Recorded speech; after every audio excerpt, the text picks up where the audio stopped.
Hi Satvik. Hi all, welcome to Tolly Pulse. సంక్రాంతికి సినిమాలన్నీ Vijayawada theatres లో చూసావు కదా, నాస్టాలజిక్ గా అనిపించిందా? సో బేసిక్ గా ఏంటంటే విజయవాడ అంటే గుర్తొచ్చేది పునుగులు పల్లి చట్నీలు మాత్రమే కాదు. విజయవాడ అంటే సినిమాలు, థియేటర్లు. యాక్చువల్లీ విజయవాడ వాళ్ళకి cinema is an emotion and Vijayawada is also an educational hub. చాలా మంది చాలా చోట్ల నుంచి చదువుకోవడానికి విజయవాడ వచ్చేవాళ్ళు అండ్ మాక్సిమం అందులో హాస్టలర్స్ అనమాట. ఇప్పుడంటే వేరియస్ వేస్ ఆఫ్ ఎంటర్టైన్మెంట్ ఉండుంటాయి, కానీ మా అప్పుడు హాస్టలర్స్ అందరికి అవుటింగ్ వచ్చిందంటే గుర్తొచ్చేది మూవీస్ మాత్రమే. ఒకసారి బస్ ఎక్కి బీసెంట్ రోడ్ లో దిగామంటే చుట్టూ 22 థియేటర్లు ఉండే అప్పట్లో. రా సినిమాకి రాని పిలుస్తా ఉండే అనమాట. ఒక 100 రూపాయలు ఉంటే చాలు, బ్యాక్ టు బ్యాక్ 3 సినిమాలకు వెళ్ళిపోయేవాళ్ళం. మాకు బాల్కనీలు అవసరం లేదు, ఫస్ట్ క్లాస్ ఉన్నా చాలు అనమాట. సరదాగా అలా సినిమా చూసేవాళ్ళం. విజయవాడ థియేటర్కి వెళ్ళిన వెంటనే ఒక సెంట్ వాడతారనమాట. అది మీ నాస్టాలజిక్ గా అనిపిస్తుంది. ఓకే, విజయవాడ థియేటర్కి వచ్చామని చెప్పి.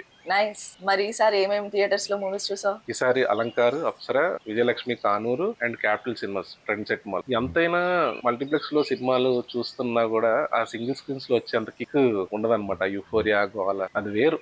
మరి నువ్వు చదువుకునే రోజుల్లో థియేటర్స్ తోటి ఏమన్నా మెమరబుల్ మూమెంట్స్ ఉన్నాయా? అంటే చాలా ఏళ్ళు ఉన్నాం, చాలా సినిమాలకు వెళ్ళాం. కాకపోతే ఒకటి బాగా క్రేజీ మూమెంట్ ఉందన్నమాట. సో ఒకసారి అవుటింగ్ కి వెళ్ళినప్పుడు ఆల్రెడీ 2 మూవీస్ కి వెళ్ళాం. మ్యాట్నికి, ఫస్ట్ షోకి. ఇంకా ఆకలేస్తుంది, 30 రూపాయలు అంత ఉంది అనమాట. సెకండ్ షోకి వెళ్దామా తిందామా అని ఆలోచించి రెండు బాగా అలసిపోయాం కదా, తినేద్దాం అనుకున్నాం. డబ్బులు ఉంటే ఆలోచనలు వస్తున్నాయి అని చెప్పి ఫస్ట్ టికెట్ కొనేసాం అనమాట. టికెట్ కొనేసినాక ఇప్పుడు ఆకలేస్తుంది, ఏం చేయాలన్నప్పుడు అక్కడ ఫంక్షన్ హాల్ కనిపించింది. సర్లే వెళ్ళి దంపతులను ఆశీర్వదిద్దామని చెప్పి అక్కడ తినేసి వాళ్ళకి ఆశీర్వదించి సినిమాకి వెళ్ళాం. ఇంత కష్టపడి వెళ్ళిన సినిమా బద్రీనాథ్ అనమాట. ఎనీవేస్ ఆ తర్వాత 4 కిలోమీటర్లు నడుచుకుంటా మా హాస్టల్ వరకు వెళ్ళాము. బట్ ఇవన్నీ ఇప్పుడు గుర్తెచ్చుకుంటే చాలా బాగుంటున్నాయి. విజయవాడలో నీ ఫేవరెట్ థియేటర్ ఏంటి? సో విజయవాడలో చాలా థియేటర్స్ ఉన్నాయి. అంటే కొన్నిసార్లు సినిమాలను బట్టి థియేటర్ కూడా ఉంటది.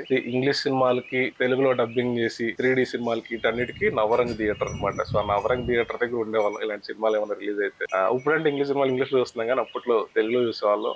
ఐనాక్స్ ఉండేది, కానీ మేము నవరంగ్కి వెళ్ళి చూసేవాళ్ళం. ఆ తర్వాత తెలుగు సినిమాలు మాత్రం అలంకారు, అప్సరా, రాజీవ్రాజ్ అంటే ఇప్పుడు మల్టీప్లెక్స్ అయిపోయింది, కానీ అప్పట్లో రూపం అనమాట. సో ఇవన్నీ మై ఫేవరెట్ థియేటర్స్. మొన్న అప్సరా థియేటర్ కి వెళ్ళావు కదా, ఎట్లా ఉంది? యాక్చువల్లీ అప్సరా థియేటర్ బాగా పాతదైపోయింది, అంత బాగుంది అనుకున్నాను. కానీ లక్కీగా స్క్రీన్ క్వాలిటీ చాలా బాగుంది. రీసెంట్ మల్టీప్లెక్స్ స్క్రీన్ల కంటే కూడా బాగుంది. సీటింగ్ అదంతా ఇంకా పాతదే ఉంది అనమాట. థియేటర్ స్టైల్ అంతా ఇంకా పాతగానే ఉంది. సో మీరు విజయవాడలో హాస్టల్లో చదువుకునేటప్పుడు మీకున్న మెమరబుల్ మూమెంట్స్ ఏంటి కామెంట్స్ లో మెన్షన్ చేయండి. Please like, share and subscribe.